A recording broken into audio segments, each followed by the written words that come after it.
Енді бүгін театр мейрамы 94, сонау 94 жыл бұрын Қызылордада ашылған. Олардың ашқан театры, олар жұмыс істеп кеткен киелі театр, солардың ізін жоғалтпай, солардың стилін жоғалтпай, солардың өмірін өтіп кеткен, солардың шеберлік қылатын балаларға сіңіру біздің мақсатымыз.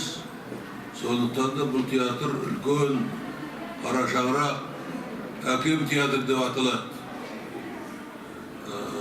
Соны қолымыздан келгенше құлатпай, жаңа келіп жатқан балаларды сол жолға салып, шеберліктерін шыңдап, актердің кім екенін халыққа танытып, халықпен жиі кездестіріп, сондай әрекет жасаймыз. Жаңа Сәбиттің айтып отқанда, міне далаға әр жерде қойып, жылда бір постановка.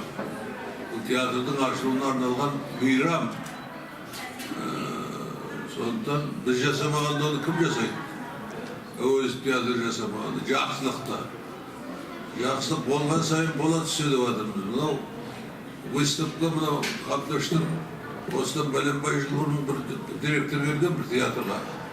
Сол қуып шығып, мынау нелердің бәрін, негативтердің бәрін тартып алып қалған. Сол пайдаға кетті қазір. Тартып алғаннан кейін оны жеп қоямын, олар жатыр, архивте жатқан. Соны архивтен шығарып, қазір шығарған кезде жарқырата қалды. Бұл фото деген нәрсе, өнердің ішіндегі ең ұзақ кететін осы фото. Қазір біздің 40 жыл бұрын түскен суретімізді көріп, өзіміз бірінші көріп таң қалып жатырмыз. Көрдіңіз бе, сол кездегі ойнаған рөлдердің бәрі кетті уже, оны қайталап жағын ете алмайсың. Фотосы қалса, оны самаса қойып кішкене жағын. Ал енді оны ойнай алмайсың, ол кетті. Қайталай алмайсың. Сондықтан фотомен қалады. Сондықтан Қабдөштің жасаған тіршілігі театрға өте орасан зор. Театр қазір ұлы арқаның үш жеріне ұлы Абайдың еліне, ұлы Мұхтардың еліне, ұлы Шәкәрімнің еліне барып келді. Барып, отчет беріп келді биылғы Абай жылында, Абайдың ұлы тойының үстінде. Абай бұл театрдың туы, оның баласы Мұхтар Омархан Шәуезов осы тудың ары, бары, намысы, болмысы. Сондықтан енді осындай қасиетті жерде, қасиетті театрда жұмыс істеудің өзі бақыт болса керек. Ömrümün жарты ғасыры театр өнеріне деген құштарлығым бала күнімнен басталып еді. Мынау Шығыс Қазақстан облысы Марқакөл ауданында Шығанши деген ауылда 10 жасында Зайсан қаласынан әріптер келіп, біздің үйдің қабырғасына сахна жасап, кигіз үйден әріптер біздің үйде болып, сондағы көргенім бірінші еңлік кебектің спектаклін көріп еді.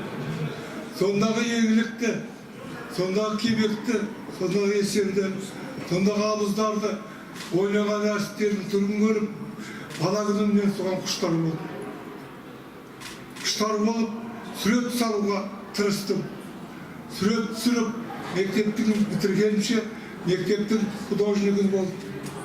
Сөйтіп жүріп, мектеп бітіргенге 58 жылы осы Алматыға келгенде алғаш көрген есігімде, тесігімде қазақ театры болды. Онда Дзержинский бойында тағы да сол еңлік кебекті көрдім. Алғашқы еңлік кебекте Қалибек Қуанышбаевтың абыздың рөлін. Есеннің рөлінде Жантуриннің. Еңліктің рөлінде Бикада Римованың. Кебектің рөлінде Нұрмұханның. Осылардың бәрін көріп, екі алғашқы көргенім мен, осы көргенім екенін салыстырғанда жер мен көкте екенін сонда ғана білдім. Сонда менің бәрі ойым, осы актерлардың, осы өміріндегі театрдағы, сол кездегі рөлде ойнаған барлық тіршіліктерін, психологиялық, ішкі сыртқы дүниесін көрсетсем деген арманмен. Sol armağanımды orundaya verdim. Bir zaman fotoğraf satıp alıp tiyatroya varıp onu süreverdim. Ayağında 73 yılı elden gelip oturuyor Joğarı Partiya mektebi okup katısıp, jurnalist fakültete түсіп, сол күннен бастап қайтадан осы театрға келіп, тағы да еңлік кебекті көріп, сондағы Асоланның кебегін, сондағы кімнің еңліктің Фарида Шарипованың рөлін қадағадай бетіне шығарып едім. Соны көріп, Сейтмет директор мені театрға шақырды. Театрға шақырып, сол кезде қақырат 74-ші жыл болатын. Бүкіл театрдың қазір ғана түз театры ғой. Соны екінші этажынан мағана сахна жасап беріп, сол кездегі барып өткен, кеткен спектакльдің бәрін суретке түсіріп, содан бері қарай міне осы 3000-нан артық осы музейде неменем жатыр екен, негативім. Соның бәрін өткізіп жүрдім. Соның арқасында не бүгін сіздердің алдына шығып, өмірімдегі арманымды, бала күнімнен келген арманымды орындаған сияқтымын.